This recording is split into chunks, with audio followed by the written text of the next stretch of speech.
नमस्कार दोस्तों, स्वागत है सभी का सोनी एजुकेशन ऑनलाइन प्लेटफॉर्म पर।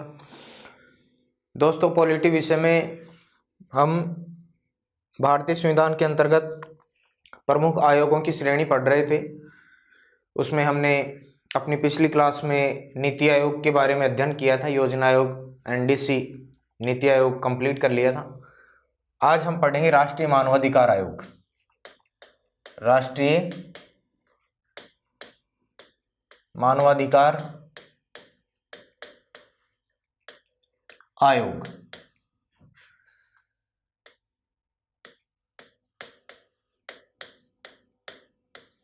इसको अंग्रेजी में एनएचआरसी के नाम से जाना जाता है। NHRC, national human right commission, राष्ट्रीय मानवाधिकार आयोग।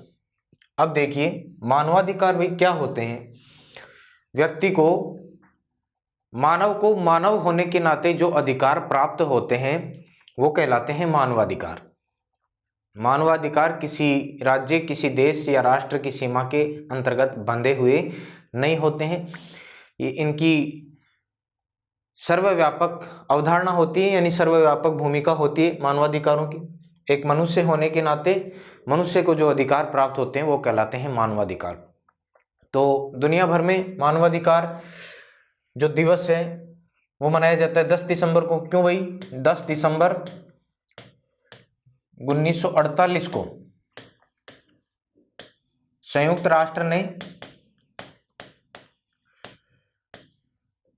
राष्ट्र द्वारा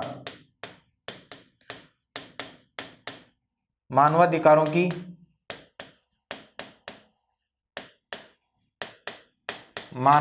की सार्वभौमिक घोषणा हुई। सार्वभौमिक घोषणा की गई।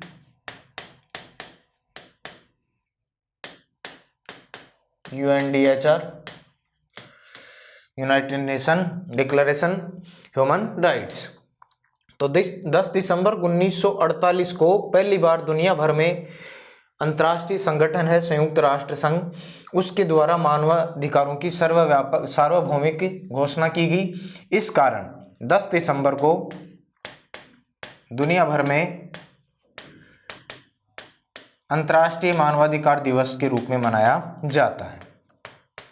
किस रूप में मनाया जाता है भाई? 10 दिसंबर अंतर्राष्ट्रीय मानवाधिकार दिवस कब आता है?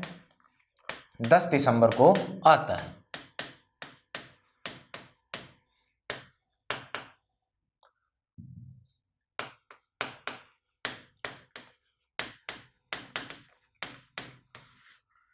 यह है मानवाधिकारों से संबंधित कुछ प्रमुख बातें। अंतर्राष्ट्रीय स्तर पर सार्वभौमिक घोषणा मानवाधिकारों की कब की गई? दिनांक ध्यान रखें, 10 दिसंबर 1948 को संयुक्त राष्ट्र के द्वारा, और इस कारण 10 दिसंबर को ही दुनिया भर में अंतर्राष्ट्रीय मानवाधिकार दिवस के रूप में मनाया जाता है।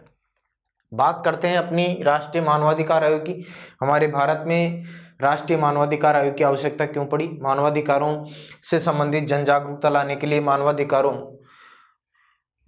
के प्रति लोगों को परिचित कराने के लिए कि मानवाधिकार एक मनुष्य को किस प्रकार से जो अधिकार प्राप्त होते हैं, किस प्रकार से उनका उल्लंघन होने पर क्या कार्रवाई होनी चाहिए। तो इसकी आवश्यकता महसूस करने के लिए केंद्र सरकार के द्वारा पहली बार मानवाधिकार संरक्षण अधिनियम, मानवाधिकार संरक्षण अधिनियम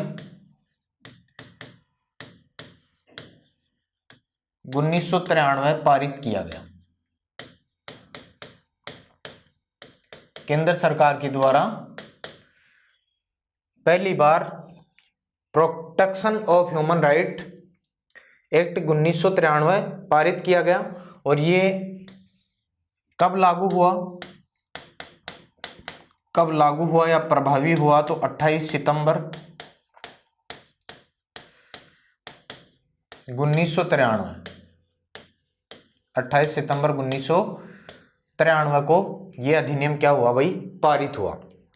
इस अधिनियम के अंतर्गत ये प्रावधान किया गया इसमें क्या प्रावधान किया गया?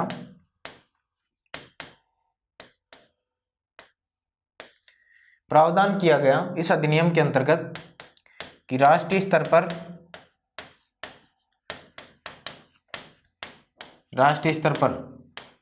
राष्ट्रीय मानवाधिकार आयोग, राष्ट्रीय मानवाधिकार आयोग NHRC तथा राज्य स्तर पर राज्य मानवाधिकार आयोग, राज्य मानवाधिकार आयोग का आयोग का गठन किया जाए।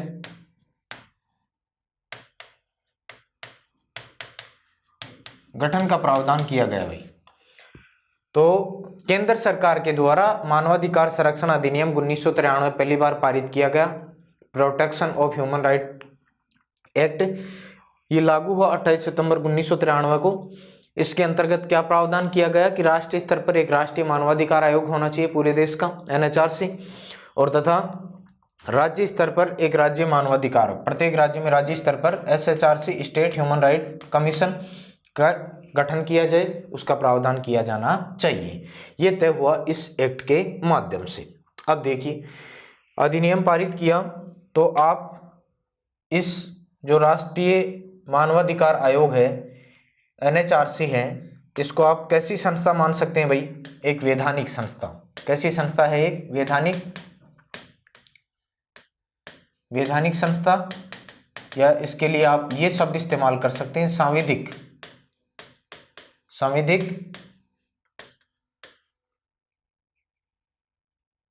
स्वायत्त निकाय या संस्था। संवैधानिक नहीं है भाई, संविधिक है, यानी हमारी सरकार के द्वारा विधि बनाकर इसका प्रावधान किया गया है। तो संविधिक स्वायत्त निकाय या संस्था के रूप में राष्ट्रीय मानवाधिकार अस्तित्व में आया। पहली बार इस एक्ट के माध्यम से इसकी स्थापना कब हुई? तो 12 अक्टूबर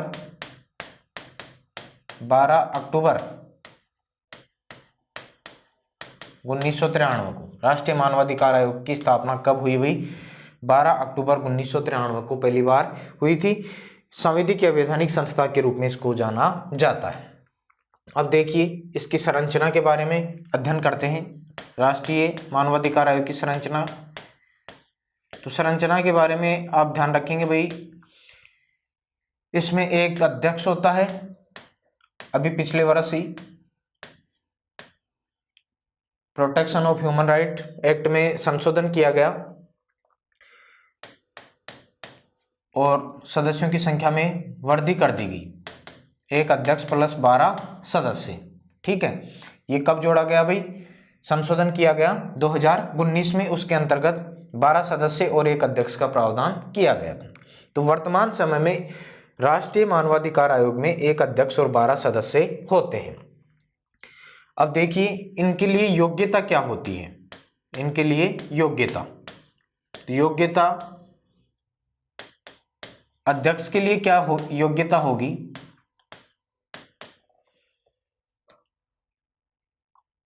अध्यक्ष के लिए सर्वोच्च न्यायालय का, सुप्रीम कोर्ट का मुख्य न्यायाधीश, पहले ये व्यवस्था थी, मुख्य न्यायाधीश, सर्वोच्च न्यायालय का मुख्य न्यायाधीश रहा व्यक्ति राष्ट्रीय मानवाधिकार आयोग का अध्यक्ष बनाया जा सकता है। लेकिन अभी पिछले वर्ष 2019 में ह्यूमन राइट प्रोटेक्शन एक्ट में संशोधन किया गया और इसके अंतर्गत ये भी जोड़ दिया गया कि सर्वोच्च न्यायालय का न्यायाधीश, सर्वोच्च न्यायालय का न्यायाधीश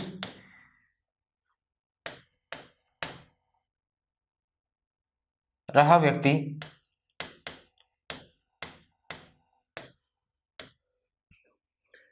अध्यक्ष के रूप में राष्ट्रीय मानवाधिकार का अध्यक्ष बनाया जा सकता है।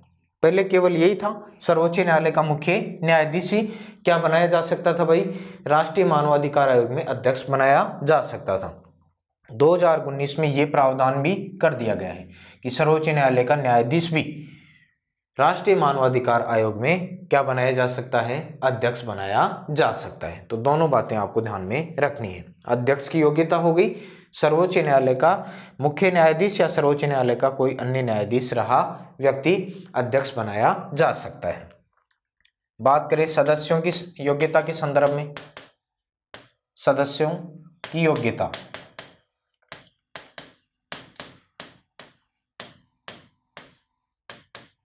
तो देखिए सदस्यों की योग्यता के संदर्भ में एक सदस्य, सभी के बारे में बात करेंगे, 12 सदस्य हैं अन्य, तो एक सदस्य सर्वोच्च न्यायालय का न्यायाधीश रहा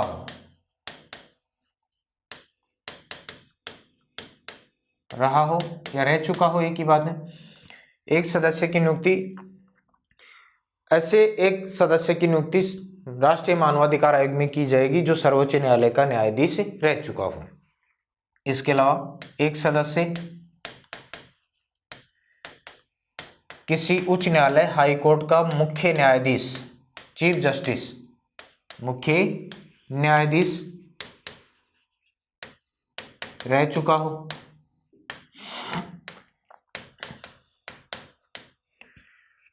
किसी उच्च न्यायालय का मुख्य न्यायाधीश रह चुका व्यक्ति भी राष्ट्रीय मानवाधिकार आयोग में सदस्य बनाया जा सकता है। इसके अलावा 3 सदस्य मानवाधिकारों का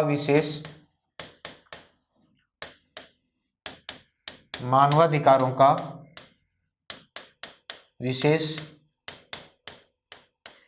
ज्ञान या व्यवहारिक ज्ञान रखने वाले,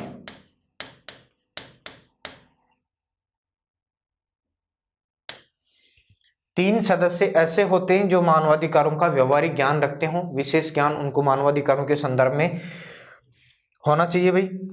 लेकिन इनमें एक शर्त ये भी है, इसमें एक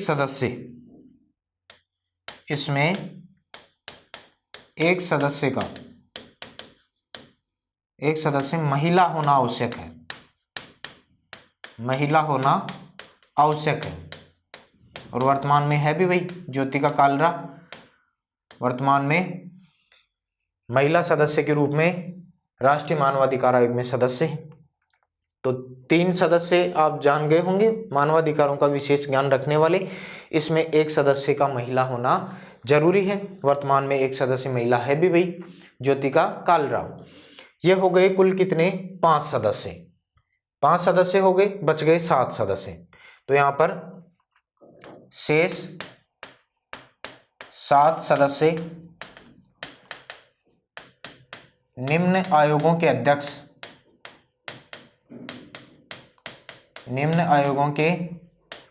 अध्यक्ष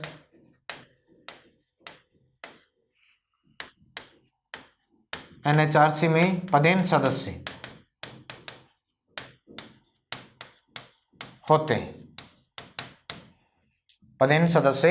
हैं, कितने सदस्य, 7 सदस्य। कौन कौन से आयोगों के अध्यक्ष पदेन सदस्य के रूप में राष्ट्रीय मानवाधिकार आयोग में पदेन सदस्य होते हैं। तो देखिए, एक तो हो गया राष्ट्रीय महिला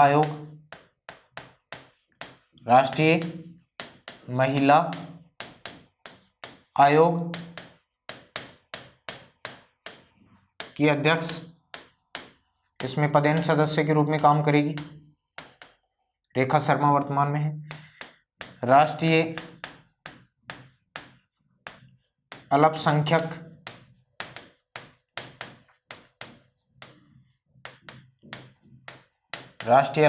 आयोग के अध्यक्ष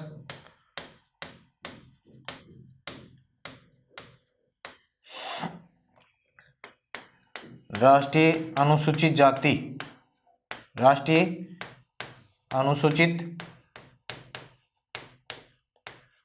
जाति आयोग के अध्यक्ष। उसके बाद में राष्ट्रीय अनुसूचित जनजाति आयोग के अध्यक्ष पदेन सदस्य के रूप में होते हैं राष्ट्रीय मानवाधिकार आयोग में। राष्ट्रीय पिछड़ा वर्ग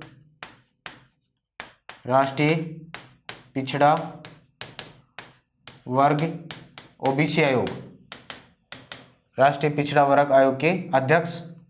उसके बाद में राष्ट्रीय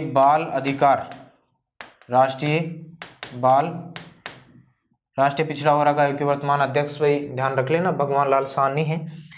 राष्ट्रीय बाल अधिकार संरक्षण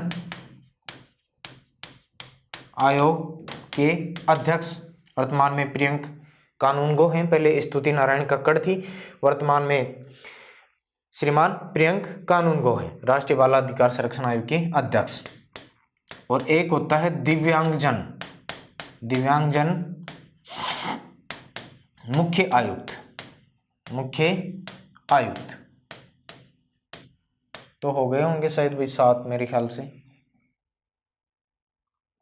हाँ, ये होते हैं राष्ट्रीय मानवाधिकार आयोग में सदस्य कुल 12, एक अध्यक्ष अलग से होता है, यानी 13 हो गए कुल सदस्य राष्ट्रीय मानवाधिकार आयोग में कितने होते हैं? 13 होते हैं। यह आपके सामने है।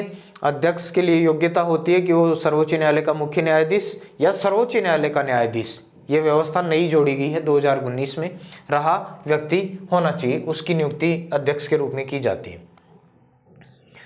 सदस्यों के लिए योग्यता क्या है? एक सदस्य सर्वोच्च न्यायालय का न्यायाधीश रहा व्यक्ति होना चाहिए, एक सदस्य किसी उच्च न्यायालय का मुख्य न्यायाधीश रहा व्यक्ति हो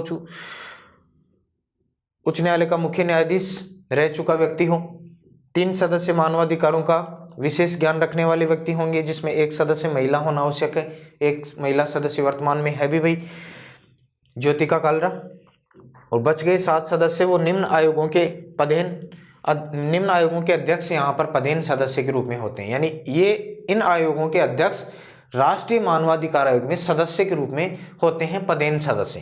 कौन कौन से आयोग हैं? राष्ट्रीय महिला आयोग के अध्यक्ष, राष्ट्रीय अल्पसंख्यक आयोग के अध्यक्ष, राष्ट्रीय अनुसूचित जाति आयोग के अध्यक्ष, राष्ट्रीय अनुसूचित जनजाति आयोग के अध्यक्ष, राष्ट्रीय पिछड़ा वर्ग आयोग के अध्यक्ष, राष्ट्रीय बाल अधिकार संरक्षण आयोग के अध्यक्ष और दिव्यांगजन मुख्य आयुक्त, ये होता है भाई। और इसके अलावा एक महासचिव भी होता है, ये भी ध्यान रखेंगे। एक महासचिव, ये भारतीय प्रशासनिक सेवा का अधिकारी होता है। एक महासचिव भी होता है, ये ध्यान रखेंगे आप। ये हो गई इसकी संरचना और योग्यता। उसके बाद में आता है इसका, योग्यता के बाद में भाई क्या होगा? कोई व्यक्ति योग्य होगा तो उसकी नियुक्ति होगी या चुनाव होगा। चुनाव इनका होता नहीं है, इनकी क्या होगी? नियुक्ति। नियुक्ति कौन करेगा? तो नियुक्ति देश की बात हो रही है तो भाई यहाँ पर राष्ट्रपति जी करेंगे। राष्ट्रीय मानवाधिकार आयोग में अध्यक्ष और सदस्यों की नियुक्ति किसके द्वारा की जाती है? राष्ट्रपति के द्वारा की जाती है। लेकिन राष्ट्रपति यहाँ पर किसकी सिफारिश पर भाई? एक कॉलेजियम कह दें या एक समिति कह दें, एक ही बात है। कॉलेजियम या समिति की सिफारिश पर, कॉलेजियम या समिति की सिफारिश पर ही राष्ट्रपति राष्ट्रीय मानवाधिकार आयोग NHRC के अध्यक्ष या सदस्यों की नियुक्ति करते हैं। और ये जो समिति होती है वो 6 सदस्यीय होती है। ये कॉलेजियम होता है, कितना सदस्यीय भाई? 6 सदस्यीय कॉलेजियम होता है। और इस कॉलेजियम का अध्यक्ष कौन होता है भाई? प्रधानमंत्री। प्रधानमंत्री इसका क्या होता है? अध्यक्ष होता है। और इस कॉलेजियम में अन्य जो सदस्य होते हैं वो कौन कौन होते हैं? देखिए, केंद्रीय गृह मंत्री, और कौन होता है? लोकसभा अध्यक्ष। इस कॉलेजियम में सदस्य होते हैं लोकसभा अध्यक्ष, राज्यसभा का उपसभापति, सभापति तो नहीं होगा भाई, क्योंकि सभापति भारत के उपराष्ट्रपति होते हैं। और यहाँ पर उपराष्ट्रपति इसमें सदस्य कैसे हो सकते हैं? जिसकी अध्यक्षता ही प्रधानमंत्री कर रहा हो। तो राज्यसभा उपसभापति और लोकसभा दोनों सदनों के विपक्ष के नेता कह दें, लोकसभा में विपक्ष का नेता,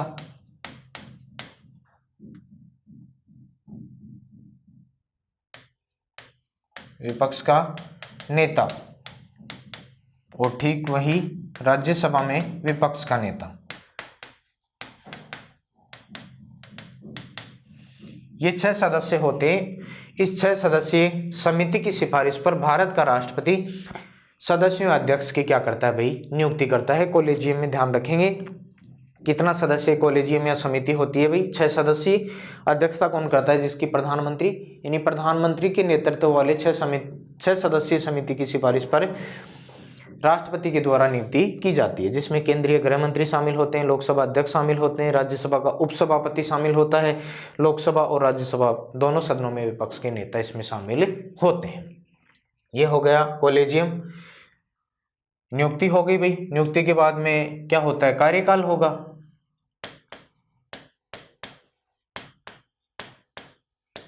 तो कार्यकाल भी पहले व्यवस्था थी 5 वर्ष या 70 वर्ष,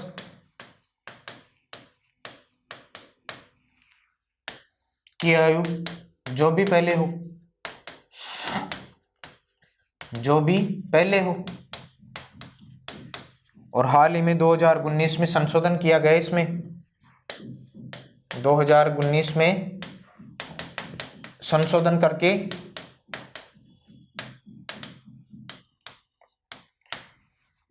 कार्यकाल कितना कर दिया भाई, 3 वर्ष। कार्यकाल कितना कर दिया, 3 वर्ष। ये ध्यान रखना है आपको। 2019 में protection of human right act में 1993 वाले में संशोधन किया गया है, और संशोधन करके कार्यकाल कितना निर्धारित कर दिया गया है इनका, 5 वर्ष के स्थान पर 3 वर्ष निर्धारित कर दिया गया है। यह आपको ध्यान में रखना है। पहले 5 वर्ष या 70 वर्ष की आयु जो भी पहले हो उस आधार पर निर्धारित होता था, लेकिन 2019 में 5 वर्ष के स्थान पर कितना कर दिया, 3 वर्ष निर्धारित कर दिया है। अध्यक्ष भाई पुनर्नियुक्ति का पात्र नहीं होगा। अध्यक्ष पुनर्नियुक्ति का पात्र नहीं, सदस्य पुनर्नियुक्ति का पात्र होगा।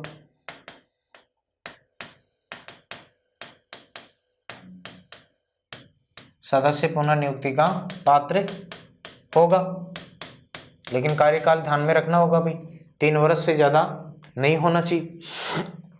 पुनर्नियुक्ति का पात्र होगा, और इसके बाद में चाहे अध्यक्ष हो, सदस्य हो, सेवानिवृत्ति के बाद भारत सरकार या किसी राज्य सरकार के अधीन पद धारण नहीं कर सकते।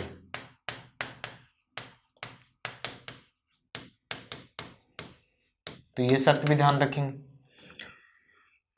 ये मेरे ख्याल से कार्यकाल में आपको कोई दिक्कत नहीं होनी चाहिए। पहले आप 5 वर्ष 70 वर्ष की आयु जो भी पहले हो ध्यान रखते थे। 2019 में संशोधन कर दिया गया है, और 5 वर्ष के स्थान पर कार्यकाल कितना निर्धारित कर दिया भाई, 3 वर्ष निर्धारित कर दिया है। तो ये बातें आपके ध्यान में रहनी चाहिए।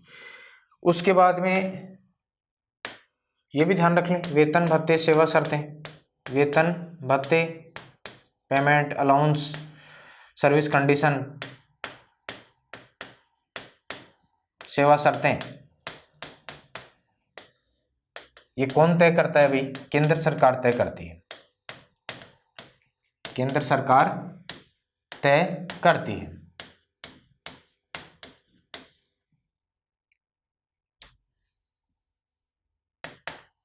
निर्धारित करती है।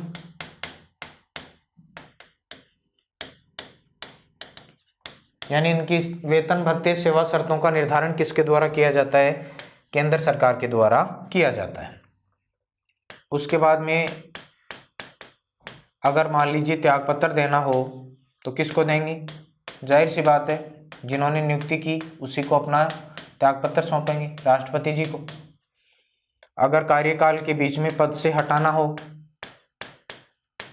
पद से हटाना हो तो पद से हटाना क्यों हटाया जाएगा भाई? कदाचार या साबित कदाचार, असमर्थता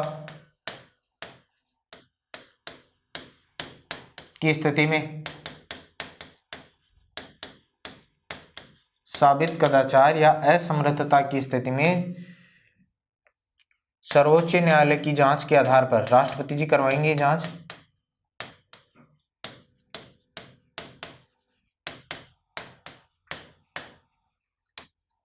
हटाया जा सकता है। यहां राष्ट्रपति शब्द और जोड़े हैं, राष्ट्रपति द्वारा। तो पद से क्यों हटाया जाएगा भाई? साबित कदाचार या असमर्थता की स्थिति में पद से हटाया जा सकता है। किसके द्वारा?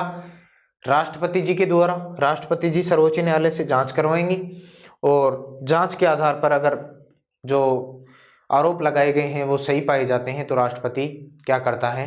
हटाने का आदेश जारी करता है। तो ये हो गया भाई इसको हटाना।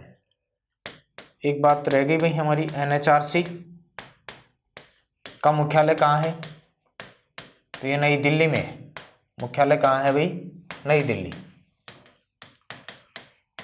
नई दिल्ली में। अब आगे देखते हैं हम एनएचआरसी के कार्य। राष्ट्रीय मानवाधिकार आयोग के क्या कार्य हैं?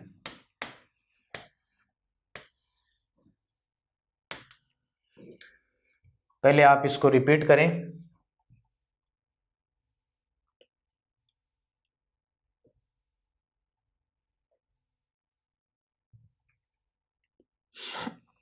बात कर रहे हैं राष्ट्रीय मानवाधिकार आयोग की। NHRC national human right commission दुनिया भर में संयुक्त राष्ट्र के द्वारा मानवाधिकारों की सार्वभौमिक घोषणा कब की गई? 10 दिसंबर 1948 को। इस कारण 10 दिसंबर को दुनिया भर में अंतर्राष्ट्रीय मानवाधिकार दिवस के रूप में मनाया जाता है भाई। मानवाधिकार क्या होते हैं? मानव को मानव होने के नाते जो अधिकार जन्म से प्राप्त होते हैं वो मानवाधिकार कहलाते हैं। कोई भारत का नागरिक है, अमेरिका में रह रहा है तो वो मानवाधिकारों की श्रेणी में आता है। ऐसा नहीं है कि वहाँ पर केवल अमेरिकी लोगों को ही महत्व दिया जाएगा। अमेरिका का कोई व्यक्ति अगर भारत में आया है तो उसको वे सभी अधिकार प्राप्त होंगे जो एक व्यक्ति को मानवाधिकार मानव होने के नाते प्राप्त होते हैं। ये किसी देश या राष्ट्र की सीमा में बंधे हुए नहीं होते, इनकी भूमिका व्यापक होती है भाई। बात करें एनएचआरसी की तो मानवाधिकार संरक्षण अधिनियम protection of human right act पारित हुआ 1993 में। 28 सितंबर 1993 को लागू हुआ। इसके अंतर्गत ये प्रावधान किया गया कि राष्ट्रीय स्तर पर राष्ट्रीय मानवाधिकार आयोग एनएचआरसी और राज्य स्तर पर राज्य मानवाधिकार आयोग एसएचआरसी का गठन किया जाना चाहिए। तो कैसी संस्था है भाई राष्ट्रीय मानवाधिकार आयोग या राज्य मानवाधिकार आयोग? मान लीजिए वैधानिक संस्था या सांविधिक स्वायत्त निकाय या संस्था मानी जाती है। स्थापना कब हुई राष्ट्रीय मानवाधिकार आयोग की? 12 अक्टूबर 1993 को।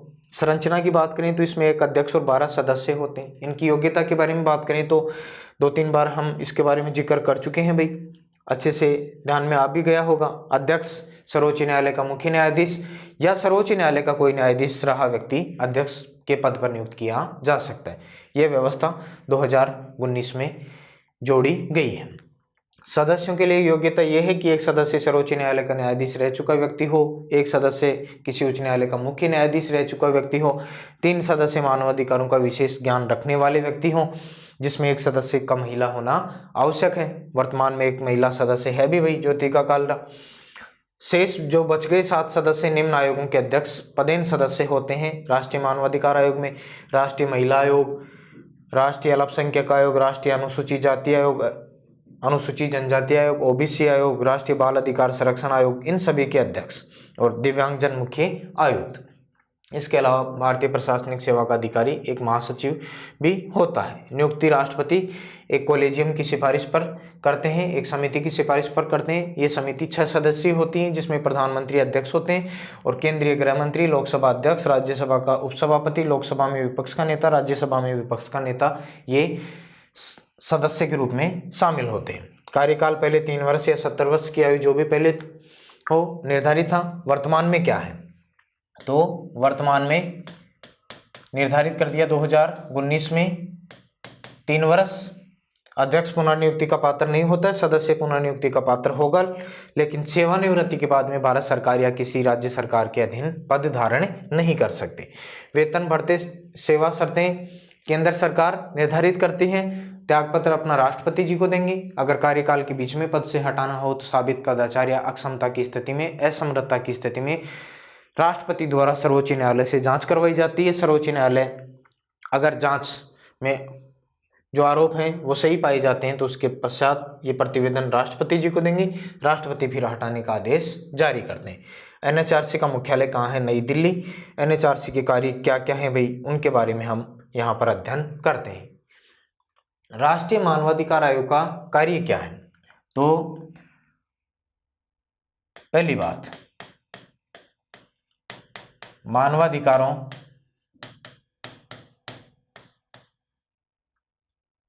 के उल्लंघन की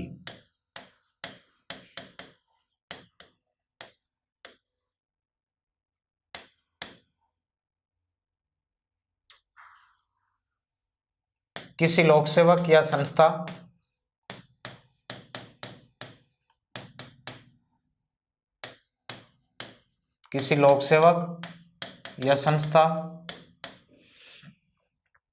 की स्वप्रेरणा से मानवाधिकार उल्लंघन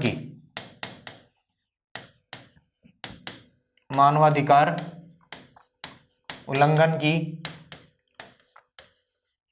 जांच करना,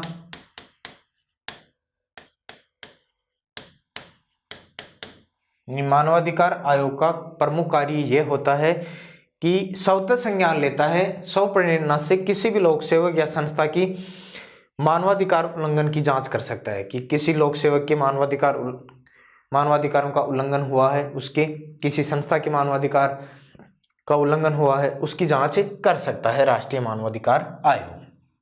इसके अलावा मानवाधिकारों से संबंधित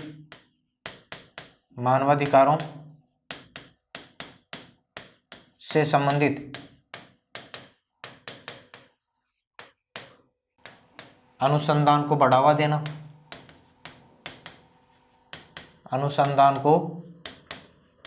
देना,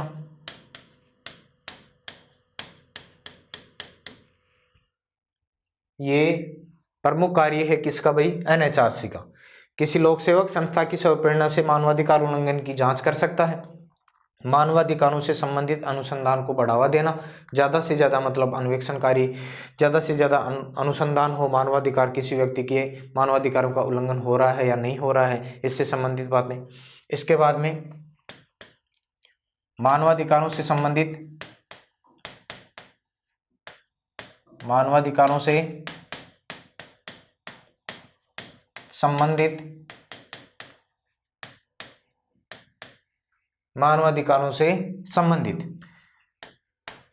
संविधान एवं अन्य विधियों के क्रियान्वयन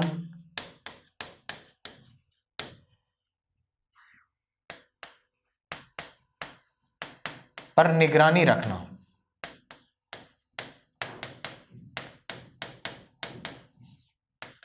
निगरानी करना। मानवाधिकारों से संबंधित संविधान एवं अन्य विधियों के क्रियान्वयन पर निगरानी करना, यानी संविधान के अनुरूप मानवाधिकारों से जुड़ी हुई कौन सी बातें हैं, अन्य कानून के अंतर्गत कौन सी बातें आती हैं, इन सभी के ऊपर नजर रखने का कार्य करता है मानवाधिकार आयोग। उसके बाद में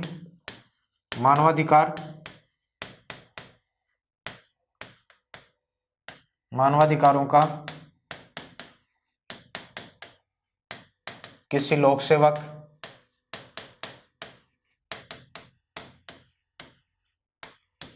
या संस्था द्वारा अतिक्रमण या दुष्प्रेरण करने की जांच कर सकता है। यानी मानवाधिकारों का अगर कोई लोक सेवक या कोई संस्था अतिक्रमण कर रहा है या उसका दुष्प्रचार कर रहा है तो उसकी जांच करने का काम भी कौन करता है भाई? मानवाधिकार आयोग करता है। इसके अलावा और बात करें, किसी न्यायालय के समक्ष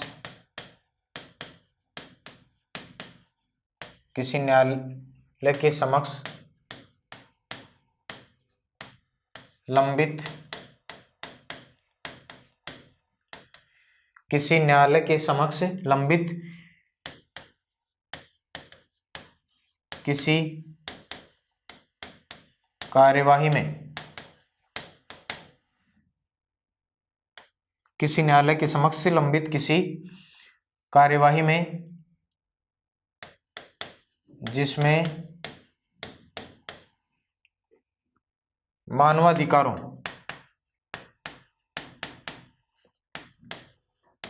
मानवाधिकारों के अतिक्रमण का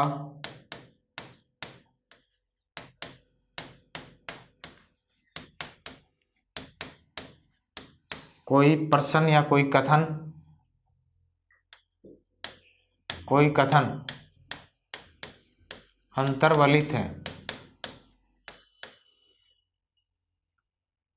अंतर्वलित होने पर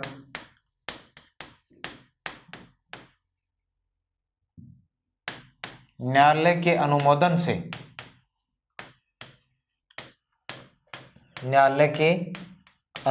से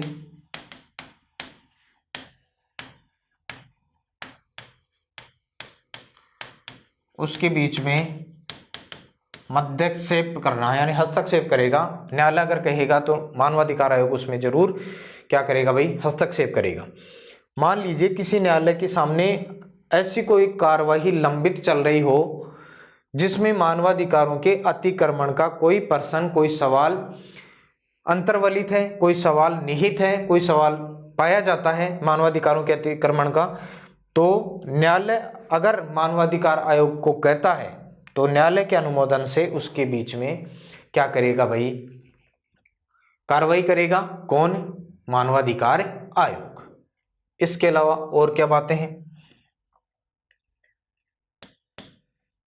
इंपॉर्टेंट है भाई ये राष्ट्रीय मानवाधिकार आयोग नई दिशाएं नामक पत्रिका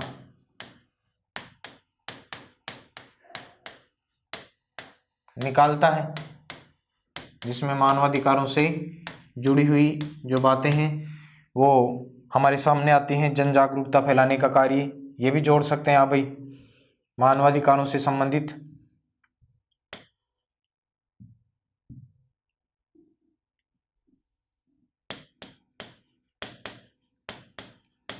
मानवाधिकारों समाज के विभिन्न वर्गों के मध्य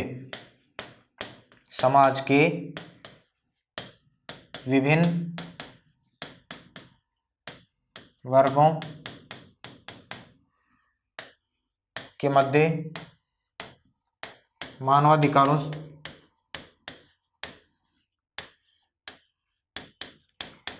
समाज के विभिन्न वर्गों के बीच में मानवाधिकारों को लेकर जन जागरूकता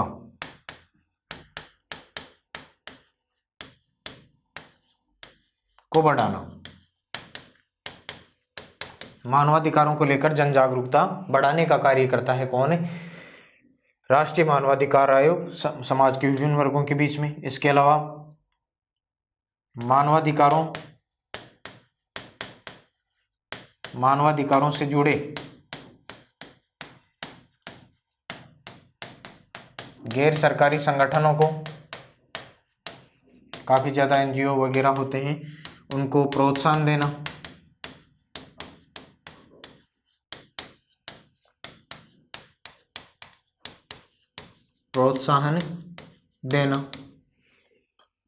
इसके अलावा और क्या काम है भाई? मानवाधिकारों से संबंधित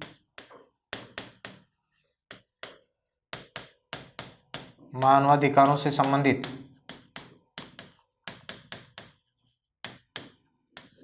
अंतर्राष्ट्रीय संधियों,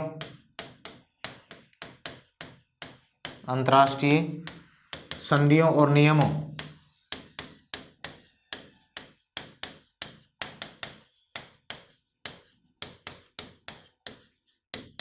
अंतर्राष्ट्रीय संधियों और नियमों को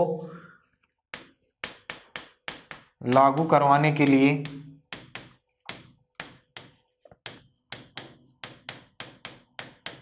सरकार को अनुशंसा करना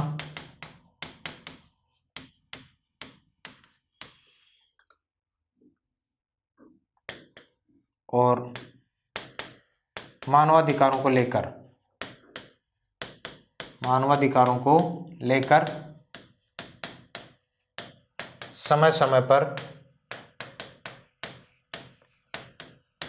सेमिनार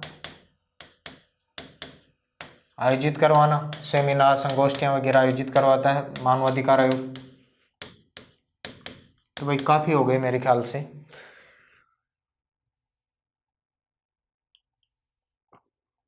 राष्ट्रीय मानवाधिकार आयोग के क्या कार्य हैं, एनएचआरसी की क्या कार्य हैं, नेशनल ह्यूमन राइट कमीशन क्या कार्य करता है।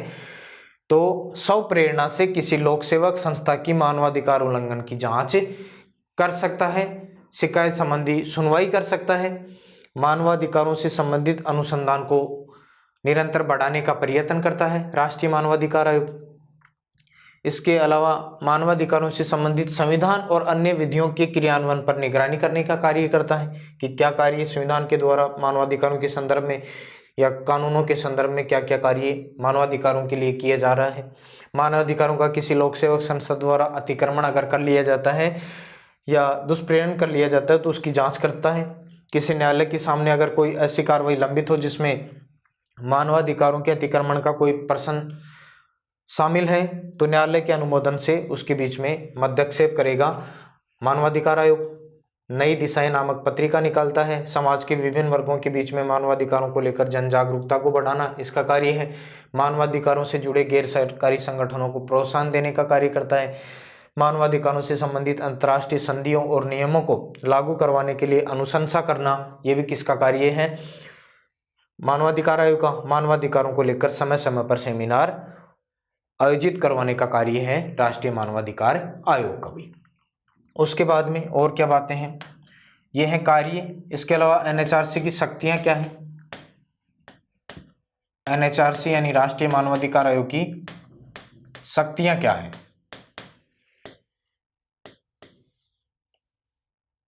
तो शक्तियां आप ध्यान रखेंगे इसमें, पहली बात सीपीसी कोड 1908 के तहत किसी लोक सेवक या संस्था, किसी लोक सेवक या संस्था के विरुद्ध समन जारी करना।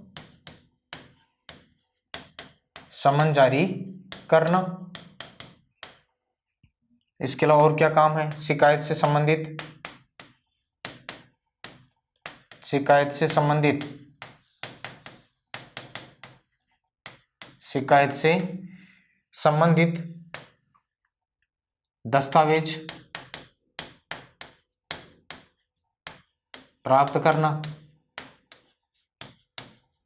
कोई शिकायत है उससे संबंधित दस्तावेज प्राप्त करना कर सकता है राष्ट्रीय मानवाधिकार आयोग। इसके अलावा और क्या है भाई, तो शपथ पत्र पर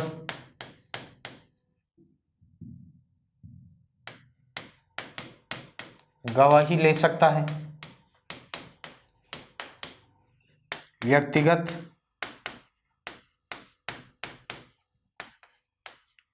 उपस्थित होने के लिए कह सकता है,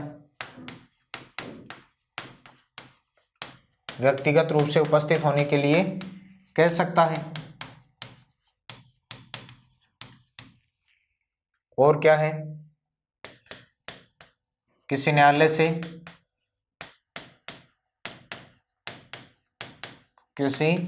से जानकारी प्राप्त कर सकता है।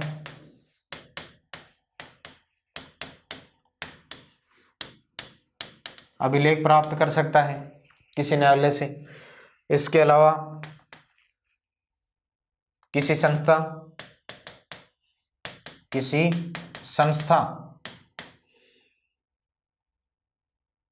या लोक सेवक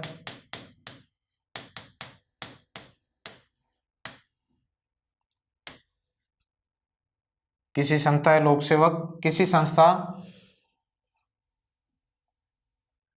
क्षतिपूर्ति के लिए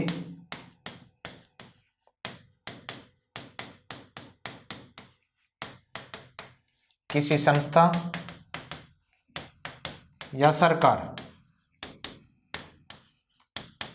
को क्या कर सकता है भाई, अनुशंसा या सिफारिश कर सकता है कि आप इसको जो नुकसान हुआ है उसकी भरपाई करें। और एक और इम्पोर्टेंट बात ये है भाई, मोस्ट है ये, एनएचआरसी उन मामलों की जांच नहीं करता है,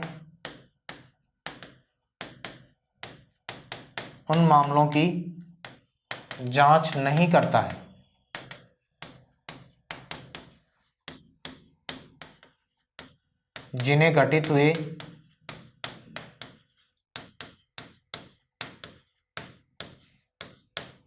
राष्ट्रीय मानवाधिकार आयोग उन मामलों की जांच नहीं करता है जिसको घटे हुए 1 वर्ष या उससे अधिक समय हो गया हो।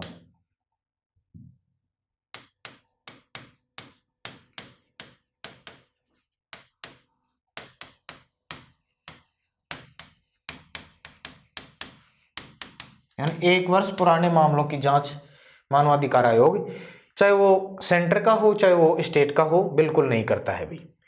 इसके बाद में और बात करें तो ये अपना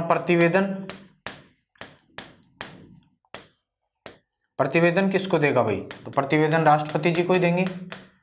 आयोग, राष्ट्रीय मानवाधिकार आयोग अपना वार्षिक प्रतिवेदन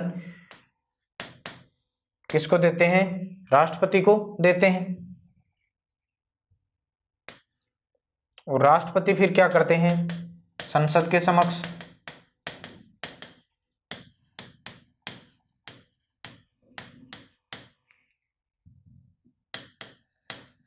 समक्ष विचार हेतु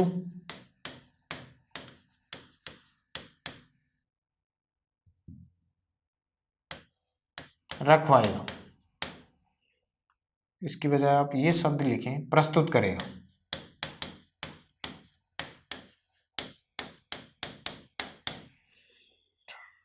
तो राष्ट्रीय मानवाधिकार आयोग अपना वार्षिक प्रतिवेदन किसको देते हैं भाई, राष्ट्रपति को देते हैं। राष्ट्रपति संसद के समक्ष विचार हेतु उसको प्रस्तुत करते हैं।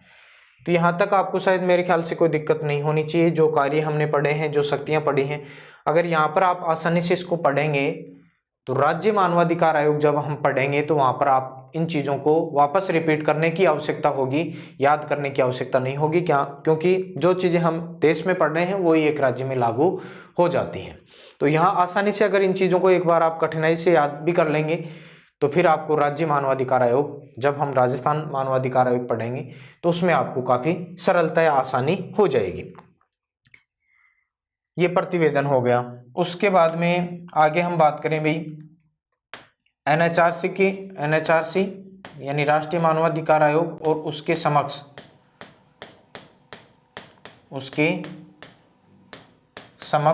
चुनौतियाँ, उसके सामने क्या क्या चुनौतियाँ हैं।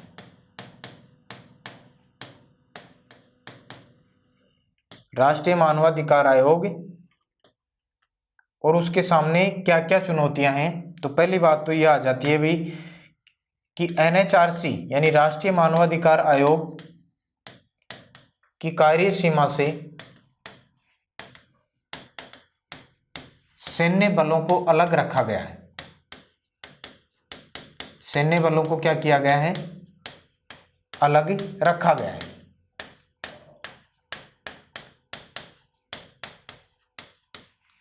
राष्ट्रीय मानवाधिकार की यानी कहने का मतलब सैन्य बलों से संबंधित कोई भी शिकायत, कोई भी जांच राष्ट्रीय मानवाधिकार आयोग बिल्कुल नहीं कर सकता है। हाल ही में भाई घोषणा हो चुकी है इसके बारे में कि सैन्य बलों का अलग से मानवाधिकार विभाग होगा। और कल ही समाचार पत्र में मैंने पढ़ा भी था, उसमें आया था कि सेना के लिए अलग से मानवाधिकार विभाग का गठन होने जा रहा है। कहाँ पर? दिल्ली में। तो वो एक अलग बात है, सेना का मानवाधिकार विभाग अलग होगा। तो जो राष्ट्रीय मानवाधिकार आयोग है उसकी कार्यसीमा से सैन्य बलों को क्या रखा गया है? अभी पृथक रखा गया, अलग रखा गया है। वो इसके संदर्भ में कोई जांच या कोई शिकायत नहीं सुन सकते हैं। इसके अलावा एनएचआरसी जांच के लिए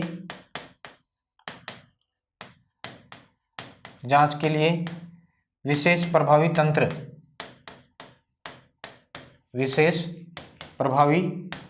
तंत्र का नहीं होना,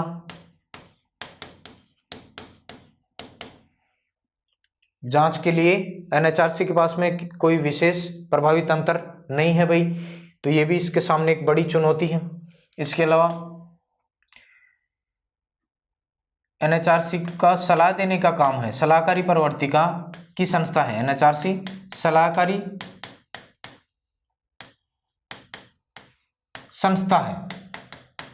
संस्था या आयोग है, यानी सलाह देने का कार्य करता है। किसी निर्णय को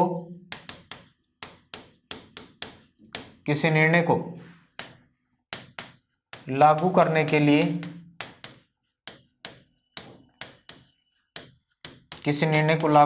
लिए बाध्य नहीं कर सकता, यानी केवल सलाहकारी निकाय है, सलाह देने का काम करता है। ये किसी संस्था को कोई निर्णय लागू करने के लिए बाध्य नहीं कर सकता कि आप इस निर्णय को लागू करो ही, इस प्रकार का कार्य नहीं कर सकता, केवल सलाहकारी निकाय है, संस्था है। और इसके अलावा धन की अपर्याप्तता, कमी है भाई इसके सामने, धन की अपर्याप्तता भी एनएचआरसी के कार्य में बाधा डालती है।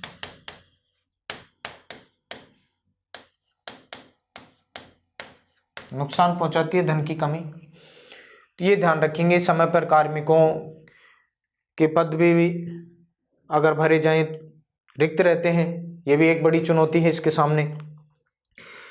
तो ये कुछ प्रमुख बातें हैं एनएचआरसी के सामने जो वर्तमान समय में बड़ी चुनौतियां हैं कि एनएचआरसी की कार्यसीमा से सैन्य बल अलग हैं, जांच के लिए एनएचआरसी के पास में कोई प्रभावी तंत्र नहीं है भाई, सलाहकारी संस्था है, किसी निर्णय को लागू करने के लिए बाध्य नहीं कर सकता, धन की इसके पास में कमी है और धन की कमी के कारण इसके कार्य में काफ़ी बाधाएं आती हैं भाई।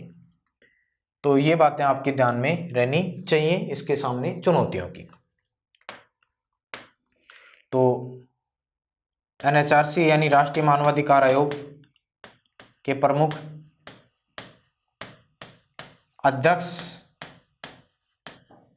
सारे बता देता हूँ मैं, ज़्यादा नहीं है। एनएचआरसी के प्रमुख अध्यक्ष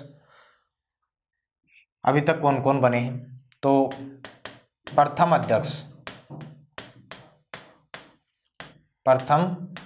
अध्यक्ष कौन बने भाई? जस्टिस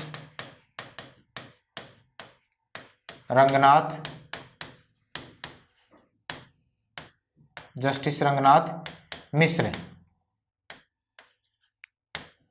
ये 1993 से लेकर 1996 तक रहे। तो भारत के राष्ट्रीय मानवाधिकार आयोग के पहले अध्यक्ष कौन बने थे भाई? तो पहले अध्यक्ष बने थे जस्टिस रंगनाथ मिश्र 1993 से 1996। उसके बाद में एमएन वेंकटचलैया अध्यक्ष बने अगले, एमएन वेंकटचलैया। संविधान समीक्षा आयोग इनके नेतृत्व में आगे गठित होगा भाई 2000 में अटल बिहारी वाजपेयी सरकार के द्वारा गठित किया जाएगा। एमएन वेंकटचलैया आगे अध्यक्ष बने 1996 से लेकर 1999 तक। उसके बाद में अगले अध्यक्ष बनेंगे जेएस वर्मा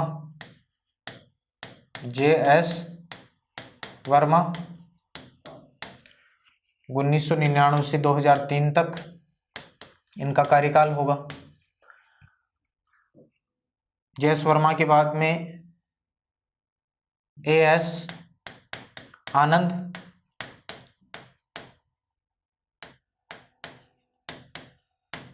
JS वर्मा के बाद में AS आनंद बनेंगे और ये 2003 से लेकर 2006 तक रहेंगे। उसके बाद में कार्यवाहक अध्यक्ष भी बनाए जाएंगे। क्या नाम है उनका? शिवराज वी पाटिल। इनके आगे आप ध्यान रखें, कार्यवाहक 2 अध्यक्ष कार्यवाहक रहे हैं, लेकिन कार्यकाल सीमित ही था भाई 2006 से लेकर 2007 तक।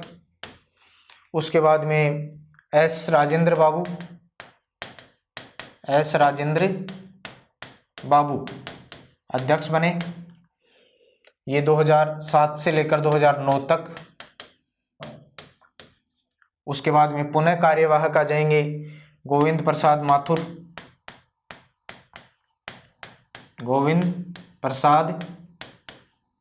माथुर,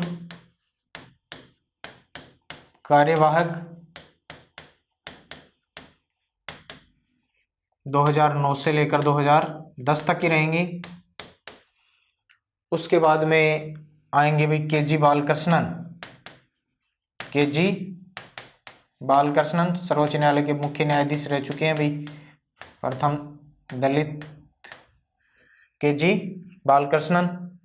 ये 2010 से 15 तक सर्वाधिक अवधि इनकी रही हुई, 2010 से लेकर 2015 तक। और उसके बाद में वर्तमान जो अध्यक्ष हैं वो कौन है? Justice HL Dattu.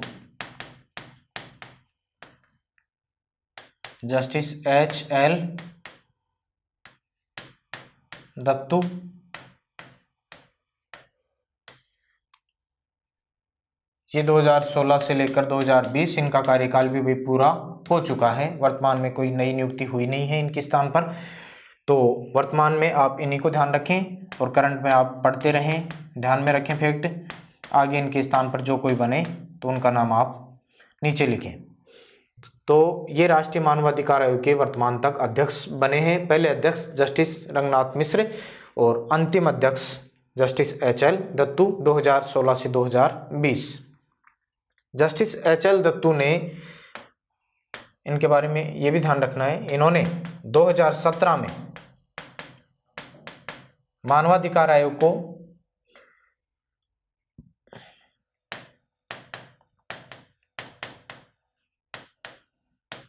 चाहे वो राष्ट्रीय मानवाधिकार आयोग हो, राज्य मानवाधिकार आयोग हो, उसको दंत विहीन बाघ कहा। यानी ऐसा बाघ है जिसके दांत नहीं है।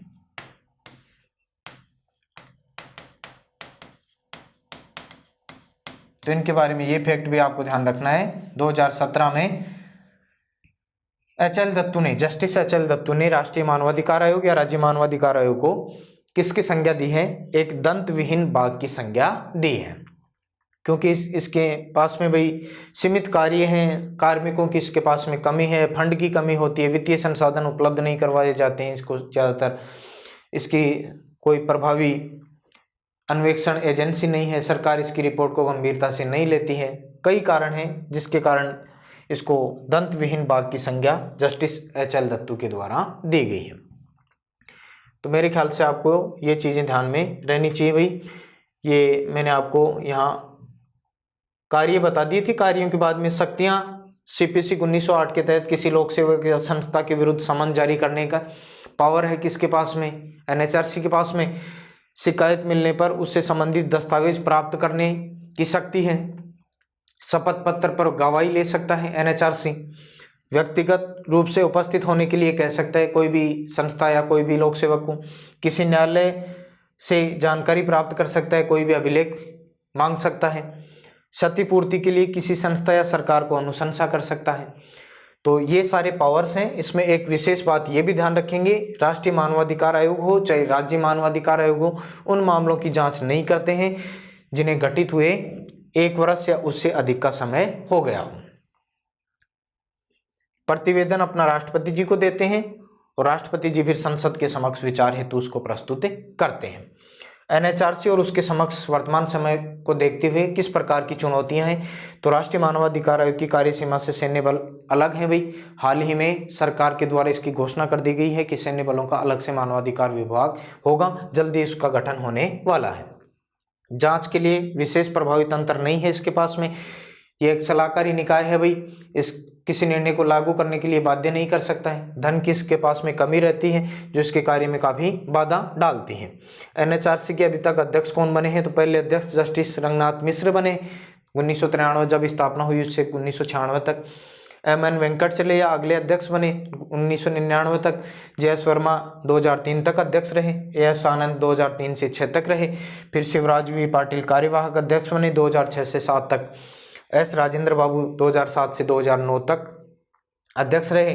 गोविंद प्रसाद माथुर ये कार्यवाहक अध्यक्ष बने 2009 से 2010 तक और 15 तक फिर के.जी. बालकृष्णन रहेंगे और वर्तमान अध्यक्ष जस्टिस एच.एल. दत्तू। इनका कार्यकाल भी समाप्त हो गया है। जल्दी ही नए राष्ट्रीय मानवाधिकार आयोग के अध्यक्ष की नियुक्ति होगी। 2017 में जस्टिस एच.एल. दत्तू ने मानवाधिकार आयोग को किसकी संज्ञा दी थी? दंत विहीन बाघ की संज्ञा दी थी। तो मेरे ख्याल से मानवाधिकार आयोग आपको अच्छे से समझ में आ गया होगा। सभी फैक्ट, सभी तथ्य, सभी विवरण मैंने आपके सामने प्रस्तुत किए हैं। धन्यवाद। मिलते हैं अगले क्लास में।